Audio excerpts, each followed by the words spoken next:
If it's Tuesday, Arizona's Supreme Court says a near total ban on abortions dating back to the 19th century is enforceable. A bombshell decision in yet another battleground state as the fight over reproductive rights pushes further to the forefront of 2024. Plus, Vice President Harris meets with the families of American hostages taken by Hamas as talks to reach a ceasefire deal appear to hit a major sticking point over the future of northern Gaza, while Prime Minister Benjamin Netanyahu again vows to invade Rafah no matter what.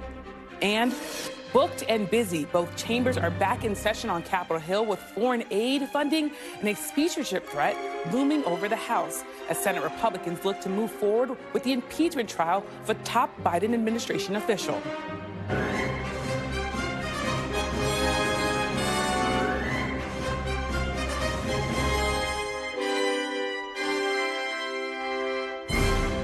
Welcome to Meet the Press Now. I'm Yamisha Sendor in Washington, where we're following a bombshell ruling from the Arizona State Supreme Court. A Civil War-era abortion ban still on the books is now enforceable.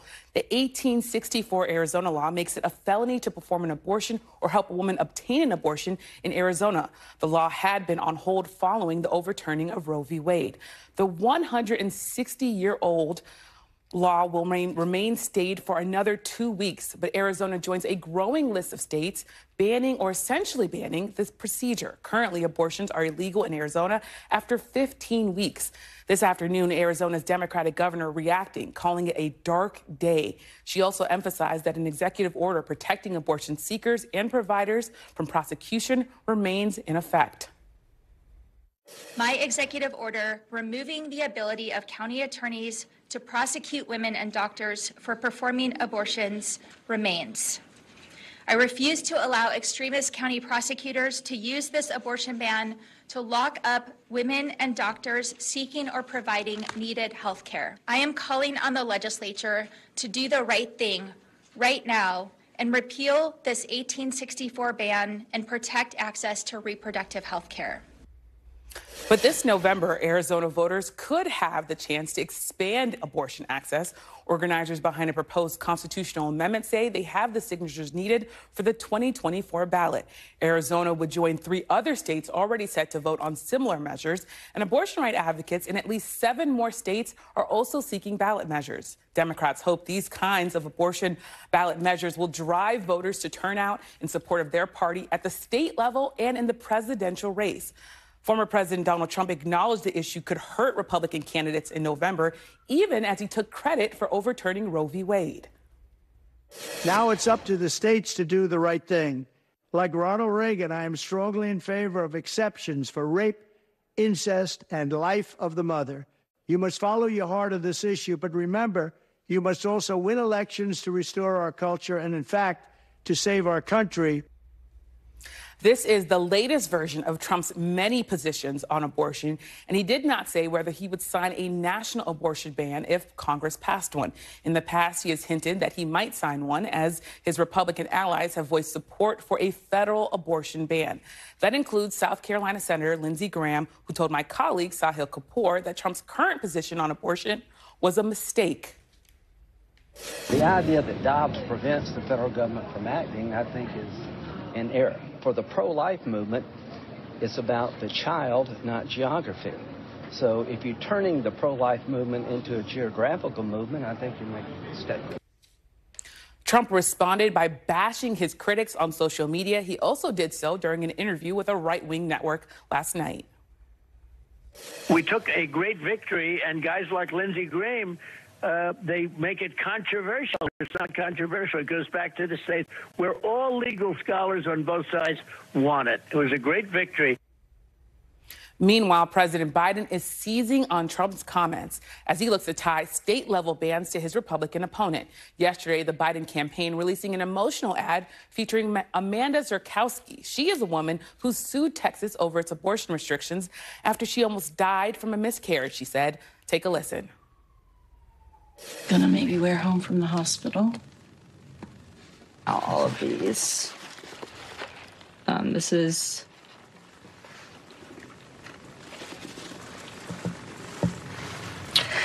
the blanket that she was in.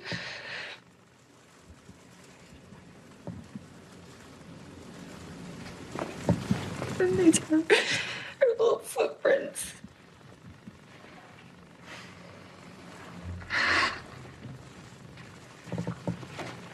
It's okay.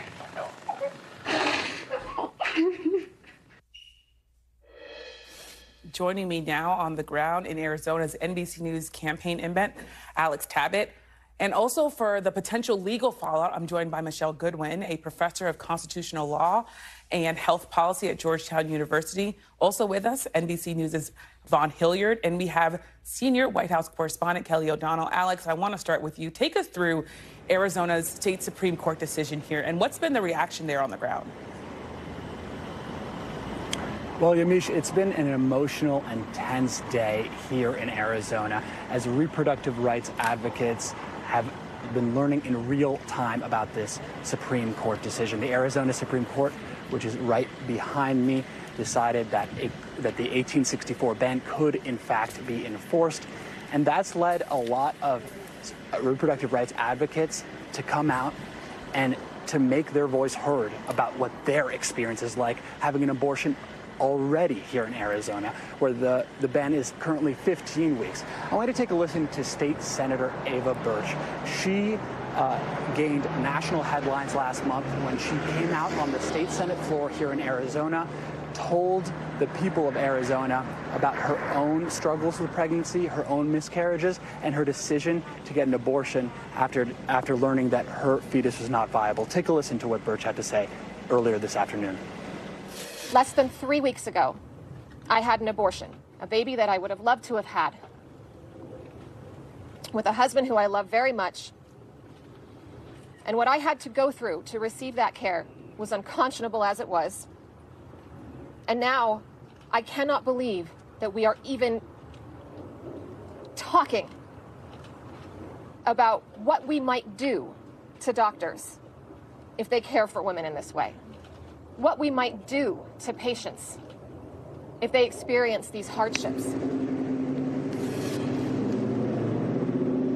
And State Senator Birch has vowed to continue the fight regardless of the Supreme Court decision today. Yamiche?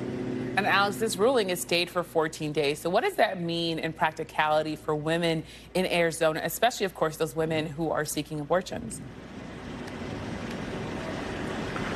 Well, Yamiche, that means for the next 14 days, the status quo will remain here in Arizona.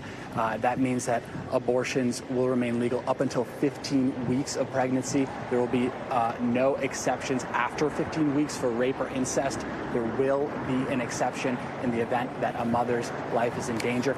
After those 14 days, Attorney General Chris Mays just recently said she's going to do whatever she can to fight to extend that stay. But after those 14 days, after those 2 weeks, we may start seeing that 1864 territorial ban enforced here in Arizona. Thank you so much for your reporting, Alex. Michelle, I want to go to you. What is your reaction to this ruling? It's quite a draconian ruling. To put this in context, the 13th Amendment, which abolished slavery in the United States, was ratified in 1865, a year after this law. So this is a law that is rooted in a time in which slavery was legal in the United States. It's a time in which women who were married were considered the property of their husbands. It was a time in which marital rape was legal and domestic violence. All of that.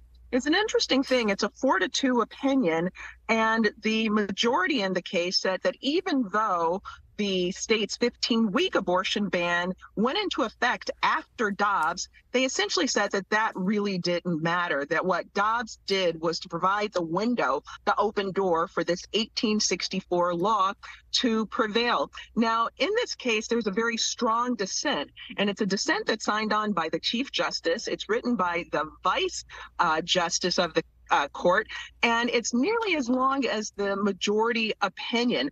And here are a couple of things that they noted, which is that given that the 15-week abortion ban went into effect after the Dobbs decision, that should be prevailing, and that there was no time when the legislature was working on that 15-week abortion ban that they said that the 1864 law should prevail.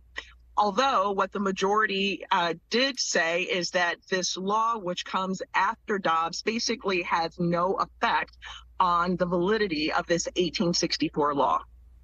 I want to also ask you, Michelle, this ruling, it says it stayed for 14 days, but I imagine there be some providers who are going to be immediately worried about providing abortion care. So what's the legal reality here and the legal implications, really?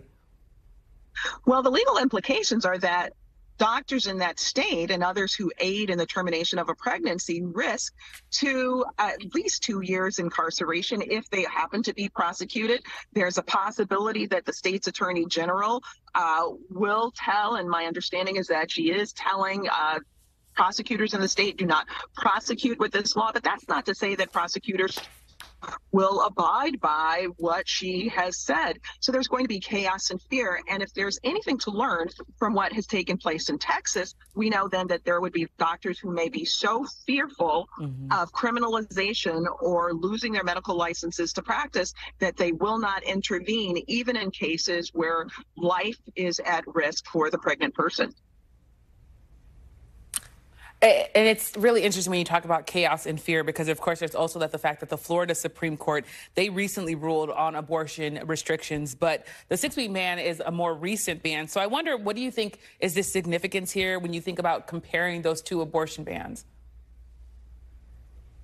Well, these bans are actually quite similar in that they really provide no significant room for people who need to terminate a pregnancy because they're seeking to manage a miscarriage. The exceptions for the life of the pregnant person, we've seen in the past that those are more illusory than real because it makes it very, very difficult. Sometimes patients have to bleed for any number of days, be in sepsis, be in such life-threatening circumstances that they end up leaving the state. And it's worth noting, and something that we don't hear in these news cycles, is that these pre-1865, that's the 13th Amendment, which abolished slavery, these abortion bans passed during that time were really in response to this fear that slavery would be coming to an end, that there would be the browning of the United States. And this was seen as a means of making sure that white women would do, as one famous doctor noted, spread their loins north, east, west, and south in order to combat the fear that the United States would become a place where there would be more freed Black people. And so it's not surprising this law was passed before the abolition of American slavery. Wow, when you think about the fact that it was passed before slavery ended, and then when you think about that history, that is all really important context. So thank you so much for your analysis, Michelle. Thank you. Now, Vaughn, of course, you're one of our resident Arizona experts, maybe the best Arizona expert that I've met. How big of a deal, though, do you think this will be for Arizona politics when you think about 2024 during this election year? Right. It's going to be significant. Look, from exit polling, Yamiche, in the 2022 midterm elections, more than 2/3 of Arizona voters said that they believe that abortion rights should be a constitutional right of Arizonans. And so now we have a situation in which multiple reproductive rights organizations have gathered what they say is more than 500,000 signatures to put that potential constitutional amendment granting abortion rights up to 24 weeks on the ballot in this November's election. And if, in fact, that is on the ballot, in 7 months from now, we'll have a good understanding of how Arizona voters view this. But, you know, politically here, you've also got to look at the fact that, look, you've got a Democratic governor, a Democratic attorney general, and this heads at the heart of what is being deliberated around the country, a patchwork of laws. And you're looking at the potential of Republican county attorneys who want to uphold this territorial ban in the state of Arizona, who could very well sue the Democratic attorney general to, in fact, prosecute the law that is technically on the books. And so this is where it becomes complicated, not just here in the year 2024, but well beyond, Yamiche.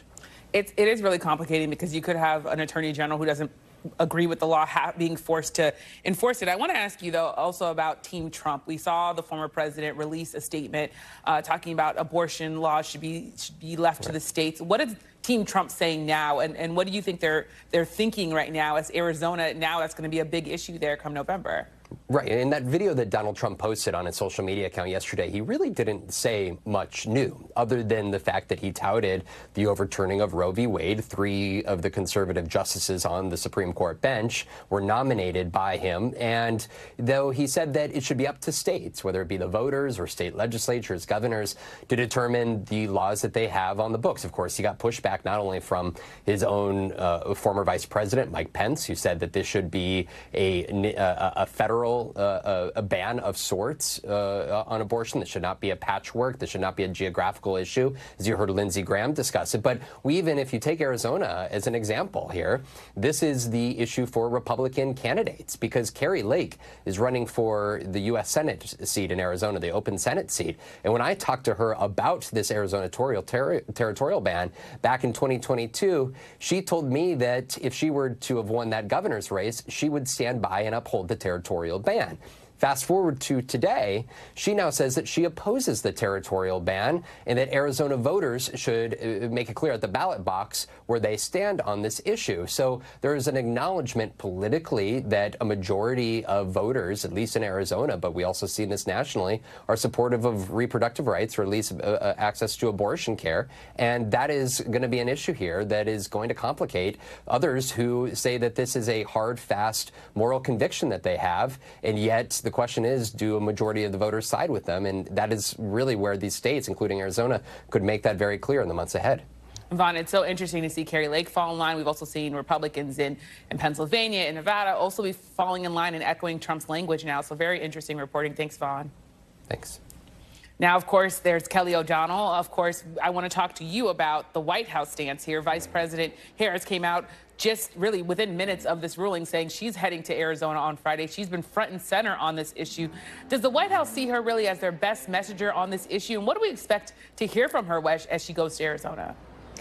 Well, they definitely view the vice president as having a unique role to play here as the highest-ranking woman in American history in elective politics and being a voice on this issue. And she has been making it a central piece of some of her outreach. And so she will be going back to Arizona on Friday. She was in Phoenix earlier, now heading to Tucson, and being a key messenger on this. Part of what they are seeing here is that the views that the Biden administration and the Biden campaign have are very much in alignment. And we don't always see official policy and campaign policy running as easily on parallel as we do in this instance.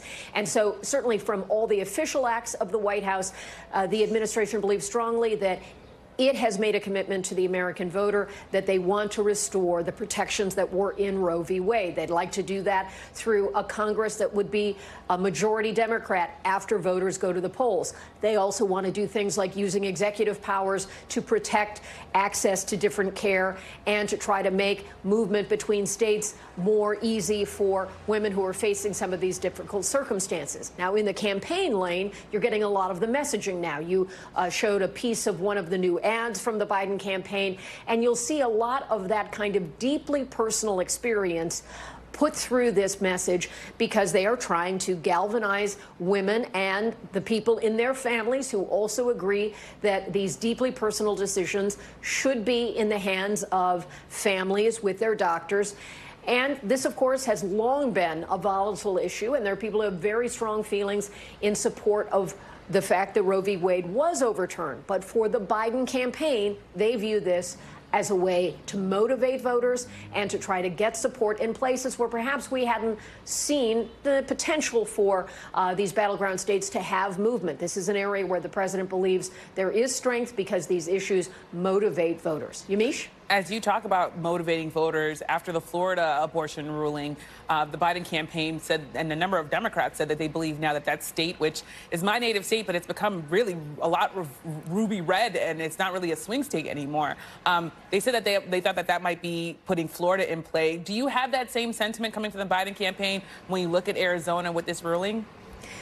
They certainly believe that there is the potential here because this does cut across in ways that some other issues, whether it's the economy or taxes or the border, this cuts differently. And there are certainly some of the Nikki Haley type voters from the Republican Party, independents and so forth, who choose to vote differently when an issue like access to this kind of medical care, access to abortion rights, is put before them. So convincing voters to tie this to a presidential vote is part of what the Biden campaign wants to do over the next several months.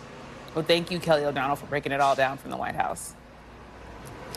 Coming up, we have new developments in the ceasefire negotiations as the withdrawal by the IDF from a key southern Gaza city lays bare the war's devastating toll. We're live in Israel with the latest developments. Plus, winning over Wisconsin. I'll talk to a Wisconsin House Democrat about the president's political standing in the must-win state and why progressives are pushing back on U.S. military support of Israel. That's ahead. You're watching Meet the Press now.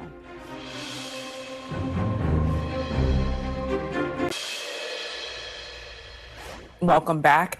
Today, Vice President Harris met with the families of some of the Americans taken hostage by Hamas during the October 7th attack. It's the second time she has met with hostage families. According to the White House, the vice president expressed her continued support for the families and provided an update on the ongoing talks to release the remaining hostages in Gaza. But any deal on a ceasefire in exchange for the release of more hostages remains out of reach. One of the biggest sticking points is centered on whether displaced Palestinians will be able to return to northern Gaza. The leaders of Jordan, Egypt, and France, some of the key players in those talks, just published a new op-ed in the Washington Post. They joined together to call for an immediate ceasefire and lasting peace through a two-state solution. That comes as Prime Minister Benjamin Netanyahu says a date has been set for the start of the military offensive into Rafah in southern Gaza. Today, Netanyahu said, quote, "No force in the world will stop us." Joining me now from Tel Aviv is NBC News international correspondent Hala Gorani. So thank you so much for being here. What are the remaining obstacles in those cease talks, and how likely is it that these two sides will be able to work through them?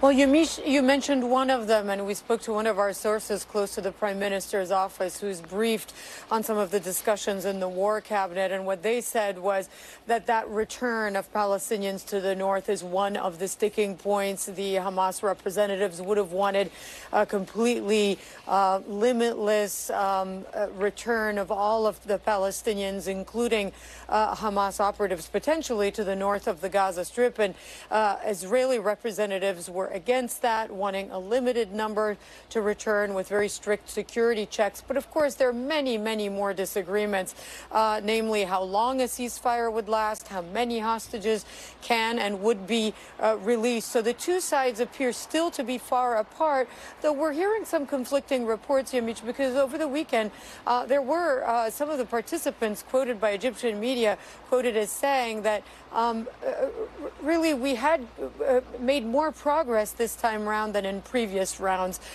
It is now in the hands of Hamas, we understand. We are waiting for their response to the proposal that was put forth in Cairo. And so that's something we'll be keeping a close eye on, Yamiche.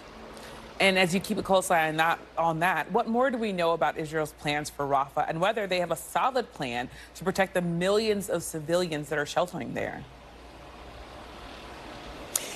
So we do know that rhetorically, at least, the Israeli government, Prime Minister Benjamin Netanyahu, the defense minister in this country, are all still very much vowing to go ahead with this Rafah offensive that President Biden has publicly said is not a good idea. However, with the retreat of ground troops in the south over the weekend to the north, and the fact that these ceasefire negotiations are still very much alive, hopefully, and that any ceasefire, of course, would delay a full-scale ground offensive in Rafah. It doesn't seem as though anything is imminent. Now, when it comes, Yamiche, to the protection of civilians, Palestinians will tell you they don't believe that the Israeli government will protect civilians. They will point to how they've been treated in the Gaza Strip, to how they've been told to go to safe zones that were then subsequently bombed. And so, therefore, there is zero trust on the Palestinian side, I can tell you that the Israeli government or that the Israeli military will protect civilians in any offensive, Yamiche. Certainly a heartbreaking situation. Thank you so much for your reporting. And a programming note, tonight on NBC News Now, a conversation with the families of Americans still being held hostage by Hamas. They join Lester Holt for a sit-down tonight at 10:30 p.m. Eastern. And coming up, trouble at the polls, why so many election workers are quitting, and what the historic turnover rates could mean for November. That story is next. You're watching Meet the Press Now.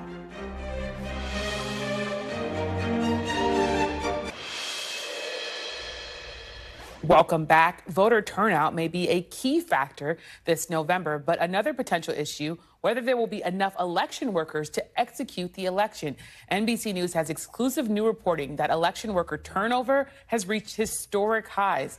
According to new data, at least 36% of local election offices have changed hands since 2020. And in 2022, 39% of jurisdictions had new top election officials compared to 4 years earlier. NBC News senior reporter Timm joins me now for more. So this is really a fascinating story and so important. Why has there been so much turnover in election workers? You know, what we're learning from this data out of the Bipartisan Policy Center is that there's a couple of things happening here. First, of course, we can't ignore 2020. There was a pandemic, election denialism, conspiracy theories abounded. Election workers faced enormous scrutiny while overhauling their elections. And since then, we've all overhauled our election codes as a country in most states. Now, that, of course, has driven a lot of election workers to say, you know what, this is too much. I got to get out. But it's not the only trend. So we're also seeing in the data that smaller jurisdictions, the ones that have fewer voters and usually less staff running these elections, that turnover in those districts started well before President Donald Trump ever ran for office. So we know that there are both contemporary problems, like election denialism and the harassment and the scrutiny, as well as longstanding systemic problems, probably funding, lack of resources that helps these people in smaller jurisdictions run their elections. But when I talk to officials across the country, election denialism figures really strongly in how they talk about their experiences. Let's play the sound of someone in Cobb County, Georgia. I have had hours-long conversations with voters, explaining every single thing and answering every single question and showing them everything I can. And they'll stand up and they'll say, "Thank you for your time, but I still don't believe you."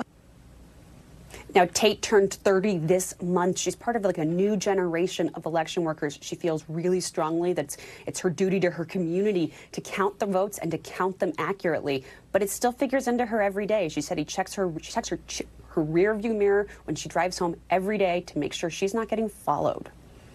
And it's striking and heartbreaking to think that someone is so scared when she's really just trying to be a person who's working for our democracy. But I also want to ask you, of course, what are the potential consequences of all this? If you have less election workers, could these elections be affected?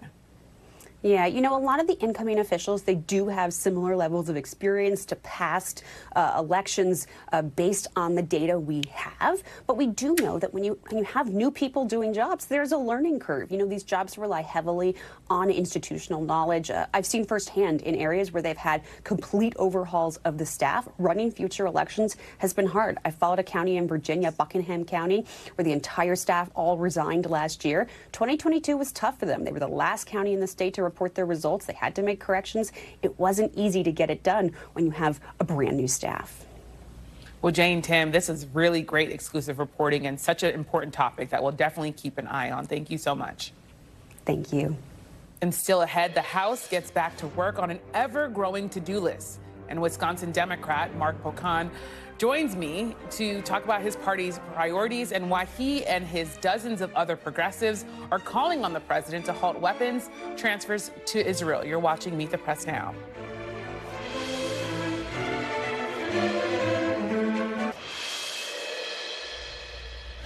Welcome back. For the first time in more than 2 weeks, both the House and the Senate are back in session. Today, House lawmakers return to Capitol Hill. Funding for Ukraine is likely to be a key focus in the coming weeks. Meanwhile, minutes ago, House Speaker Mike Johnson's office confirmed that he will be delaying sending articles of impeachment against Homeland Security Secretary Alejandro Mayorkas until next week. The House voted to impeach Mayorkas nearly 2 months ago, but that impeachment effort will likely die in the Democrat-controlled Senate, where an impeachment trial likely won't even happen. Joining me now is Sahil Kapoor on Capitol Hill. So what exactly is Speaker Mike Johnson, saying about this delay? Well, Yamiche, there has been a change of plan here. Speaker Mike Johnson and House Republicans were all set to transmit the articles of impeachment for DHS Secretary Mayorkas to the Senate tomorrow evening. That has now changed, and Johnson's office just put out a statement moments ago saying that it will now happen next week. I'll read a portion of it from the Speaker's spokesman saying, quote, "To ensure the Senate has adequate time to perform its constitutional duty, the House will transmit the articles of impeachment to the Senate next week," unquote. And he goes on to call on the Senate not to abdicate its responsibility to hold an impeachment trial. Now, this comes after multiple Senate Republicans had advised Speaker Johnson to do just that. They worried that if Johnson had transmitted the articles on Wednesday evening, then it would leave just Thursday for the Senate to start acting on them. And this is going to sound absurd, but it's true. A lot of those Republicans feared that the Senate would be very motivated to immediately dismiss those articles so they can leave on Thursday for a long weekend. Senators really value that extra time, those long weekends. And what these Senate Republicans said was the best way to try to pressure Democrats to hold a trial, to move forward with this and give it full consideration, was to transmit it next week when there's several extra days for the Senate to be in session before that long weekend. Now, we got some reactions to this. Chuck Schumer, the Democratic Majority Leader, said simply, "We're ready to go whenever they are. We're sticking with our plan. We're going to move this as expeditiously as possible," unquote. And Ian Sams, a spokesman for the White House, released a somewhat mocking and dismissive statement, noting that House Republicans waited 2 months to send these articles already. Now he says they're delaying it for another week. He says, quote, "It lays bare how baseless and devoid of substance this whole PR stunt is," referring to the impeachment of Mayorkas. Strong language there. We also heard from some Senate Republicans, Sahil, in the last hour. What can we expect from them once this impeachment trial begins? Well, a couple of things. Senate Republicans are going to do everything they can to try to pressure Democrats to do a full trial. This can go one of two ways. There can be a trial and full consideration and then a vote to convict or acquit. Or the other way this could go is any one senator can call up a motion to dismiss the trial, and all it takes is 51 senators to dismiss the trial, and the entire thing is over. Republicans tried to do this exact same thing with the trial of Donald Trump after January 6th. Most Republicans voted for it, but they couldn't find a majority. Democrats have 51 votes in the Senate right now. If they all stick together and vote to dismiss this, it could go away very quickly, Amish. And at this moment, there's not a single Democrat who says they necessarily believe there should be a trial. There's some who haven't taken a position yet. So all Senate Republicans can do is try to pressure Democrats to keep this going. And the reason they want to do that is because they see this as a winning political issue. Senator Mitt Romney made clear that this is not going anywhere. Let's play what he said. I think there's no question but that this is not going to result in a conviction because the test of a high crime or misdemeanor being committed has not been alleged, and as a result of that, there will not be a conviction. So it's either a dismissal or an acquittal, Yamish. A dismissal or an acquittal. It's going to be very interesting to watch whenever those articles finally make it over to the Senate. Thanks so much, Sahil. And joining me now is Democratic Congressman from Wisconsin, Mark Pocan. Thank you so much for being here. So I want to, of course, start with the news of the day, Congressman. Arizona's Supreme Court upheld a near total abortion ban in that state. What's your reaction to this ruling? You know, it's similar to what we have in Wisconsin, quite honestly, when Roe versus Wade got overturned thanks to Donald Trump's picks on the Supreme Court. We went back to 1849 law in Wisconsin. In 1849, we were taxing, horses with horses and buggies, and that law now is the law of the land in a place like Wisconsin. So it's seen as ridiculous by people, and I hope that they find every way to deal with it electorally or otherwise this year to overturn it. Yeah.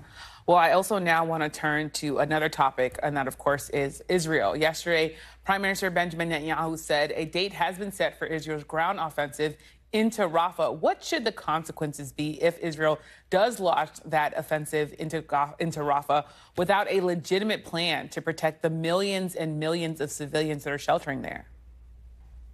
Yeah, I just was home for 2 weeks for getting around the district with town halls and meetings and some of the smallest communities in my district. And it was interesting. This issue kept coming up about Gaza, and people can't believe the carnage and the way that Benjamin Netanyahu has conducted his alleged response to Hamas. Instead, people see it as a collective punishment, as being overly broad, killing 34,000 people, 70% of which are women and children.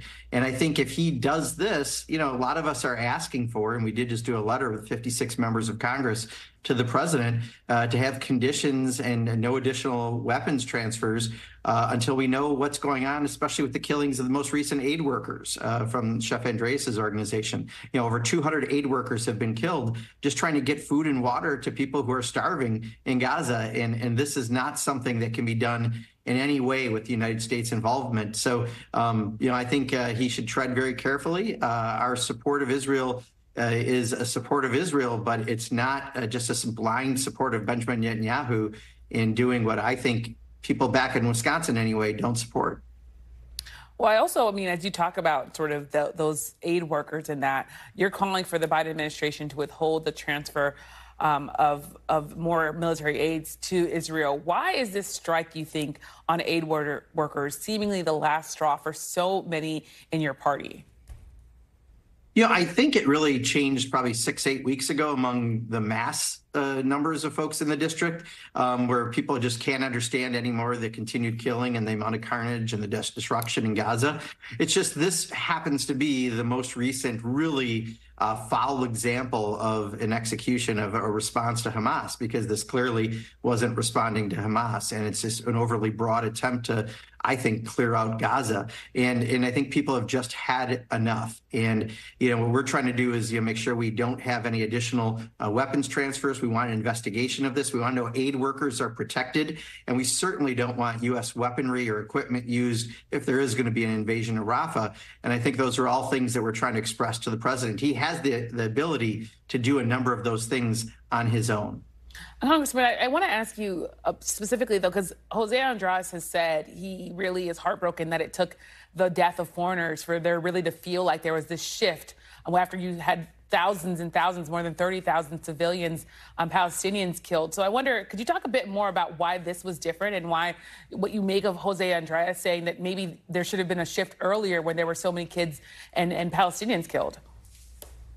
Yeah, I mean, part of it, please don't take this the wrong way, but as media coverage of what happened, I had these town halls prior to the bombing of his aid vehicles, and I heard these things. So honestly, it's not like people suddenly saw that and changed their opinion in the rural parts of my district where I was doing town halls. They already had a different opinion of what's going on. This is just one more really unbelievable example when you look at this. Aid workers who told the military where they're at, said who they were, and this still happened to them. You know, that's just unacceptable at every level. And I think that's why just, you know, the right full attention's on it. But honestly, before you all covered it, before this happened, I've already seen the turn happen in my district. Yeah, well, of course, we have been covering it here at NBC News very closely before this aid workers were killed. But I take your point, Congressman. How concerned are you that this position on aid to Israel, pushing for conditions to possibly be put on it, that could backfire on Democrats, especially during an election year? I'll tell you, it backfires if we don't do anything. You know, we just had the presidential primary for Joe Biden, but we had 48,000 people vote uninstructed, which is the protest vote to say they're not happy with what's going on in Gaza. He only won by just under 21,000. We're a purple state, and every vote matters. And if people stay home or vote a third party, we have real problems. But this isn't just, you know, those wards that near the campus where 30 and 40% of the people voted uninstructed. Like I said, I went to rural parts of my district. I went to Edgerton and Monroe, Sauk City, Mazomaney, places that probably most people listening to your program have never heard of. And this is what I heard from, you know, older folks who are coming to town halls. They have the same concerns. So I think we make a mistake if we don't listen to where the public's at. I think people are leading. Now we need to follow. And I think once we do, we're going to be in a much better place. I also want to ask you, Congressman, among the lawmakers behind that letter to Biden pushing for conditions on aid to Israel was Congressman Jim McGovern. He is also behind a discharge petition to bring the Senate-passed foreign aid bill to the floor. You have not signed, so far as we can tell, yet. Do you plan to do that? Do you support the Senate version that includes money for Israel, Ukraine, and the Indo-Pacific? I completely support the funding for Ukraine. In fact, I think 3/4 of Congress would if we can get it to the floor. The problem is that resolution has 0 conditions on aid to Israel right now. That's why we're hoping that the White House can provide some assurances on that so that we can move forward or just completely take the Ukraine funding up on its own. Like I said, I think 100 Republicans and virtually every Democrat would support that, including myself. it's being hung up right now because of the aid to Israel and what's happening. And we shouldn't let Benjamin Netanyahu essentially hold up funding that's needed in Ukraine. So we hope that there can be some direct action by the White House to help get it across the finish line by providing some conditions on that aid. Well, thank you so much for joining us, Congressman Mark Pocan. Thank you. Appreciate it. We'll dig deeper into the conflicts on Capitol Hill and the political fallout of today's Arizona abortion ruling. The panel's next. You're watching Meet the Press Now.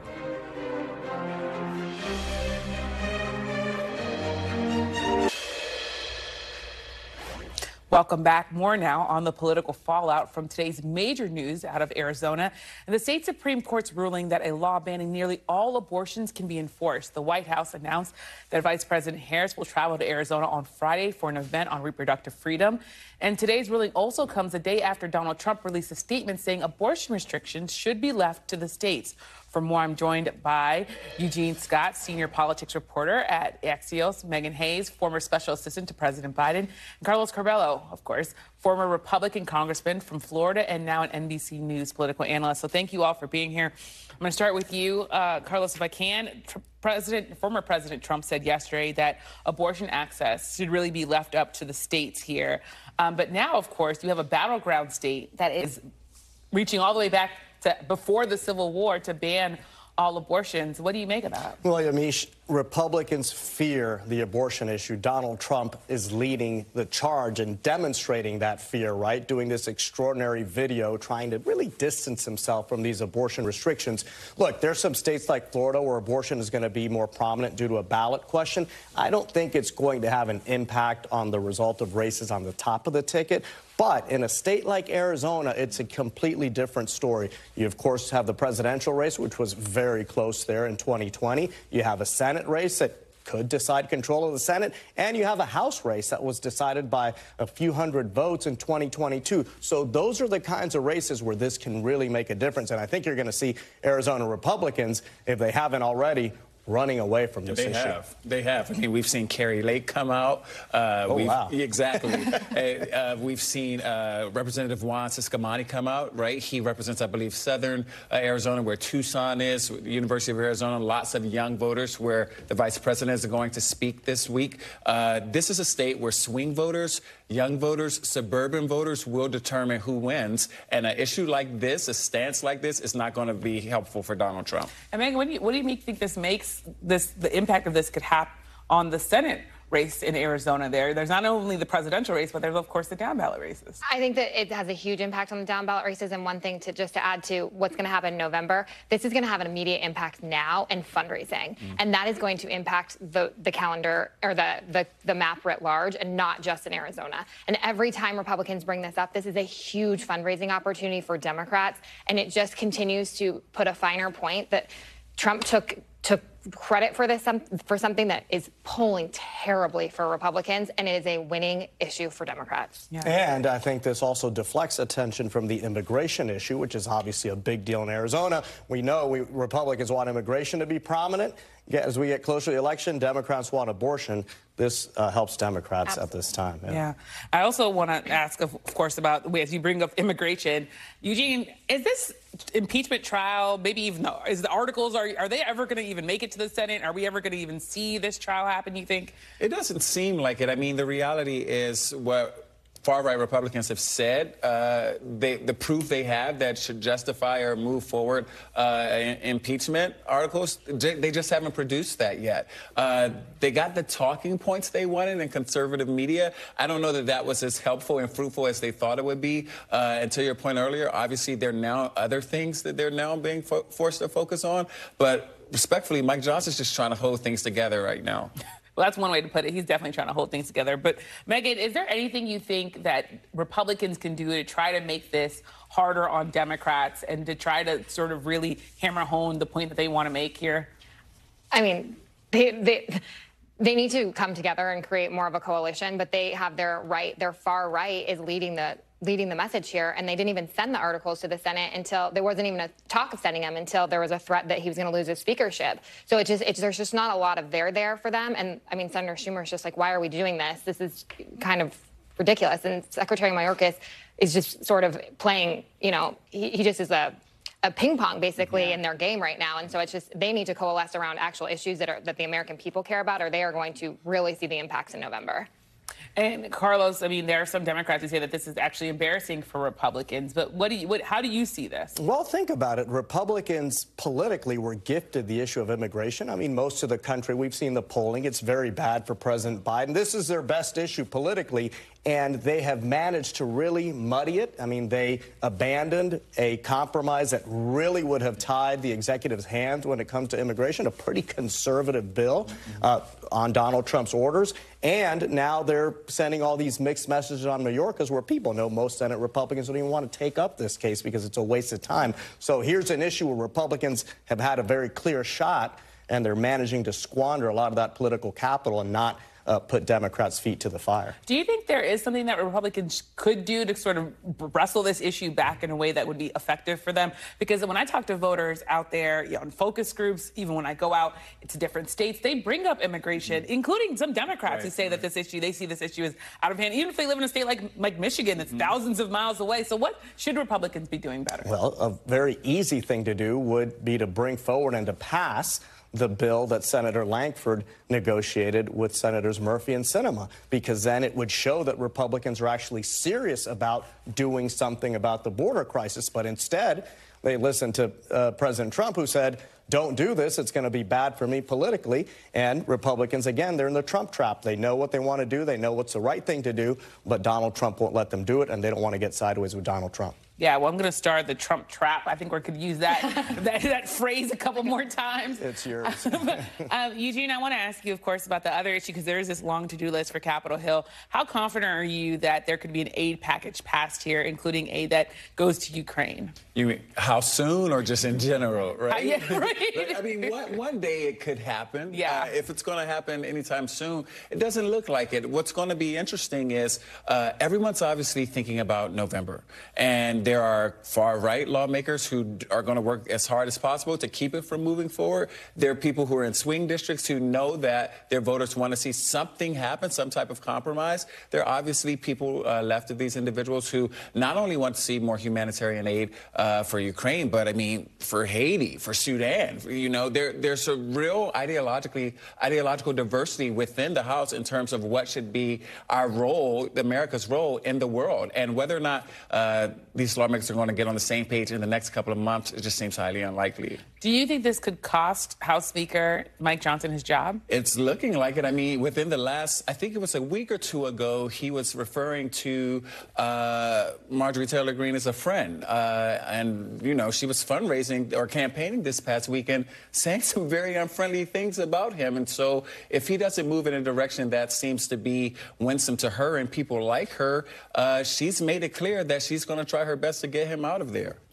Should Democrats, Meghan, you think, help Mike Johnson in his job? We had on Representative Esbiat yesterday. I said, would you vote to help Mike Johnson keep his job? He said, oh, no, I would vote for Hakeem Jeffries. Right. What do you make of that? Yeah, I mean, I think that the Democrats are going to hold true to their values and want a Democratic, speaker when they're back in leadership. I'm not sure that they're going to help Mike Johnson. I do think that there are things legislatively that they want to get done, like a Ukraine package, like, Israel funding. They wanted to get a comprehensive immigration bill, but I'm not sure that they're going to tie themselves to Speaker Johnson. I will bet that Democrats will, of course, be loyal to Hakeem Jeffries, but that enough of them will not be as disciplined as they were last time to not push the House into another 2 to 3 week fiasco like last time. So that's just not good for anyone, right? It's not good for anybody. Yeah. So if Johnson moves the Ukraine package, I do think maybe not explicitly, but I think Democrats will give him a pass and let him stay. And I would really quickly, in the last 30 seconds that we have here, Donald Trump is, of course, talking again about Jewish Americans who vote for Democrats, attacking them. Is that smart for him? And is this just something that people get used to from Trump? I mean, it's bigoted to assume that someone, because of their race, ethnicity, or religion, should only vote for one party or the other is just completely absurd. People in both parties have done it. In this case, Trump is doing it, and it's just totally wrong. Does it hurt him at all, though? I mean, look, it probably hurts him with a lot of the voters that he's been losing and that Republicans have been losing since Donald Trump emerged on the national stage, right? College-educated suburban women really get turned off by these kinds of racial, ethnic messages. So, yes, it'll hurt him on the margins, and the margins matter in these races. So. We think that this will be a gift to Democrats, or do we think that it's sort of the people who are going to not be with Trump aren't going to be with him anyway? I think right now it's just people turn it off. And I think when it comes to October, November, when this kind of hateful rhetoric is coming out of his mouth, it's a gift to Democrats. Yeah. Well, thank you so much for another spirited conversation, Eugene, Meghan, Carlos. Thank you all. And we're back tomorrow with more Meet the Press Now. The news continues with Hallie Jackson right now. Thanks for watching. Stay updated about breaking news and top stories on the NBC News app or follow us on social media.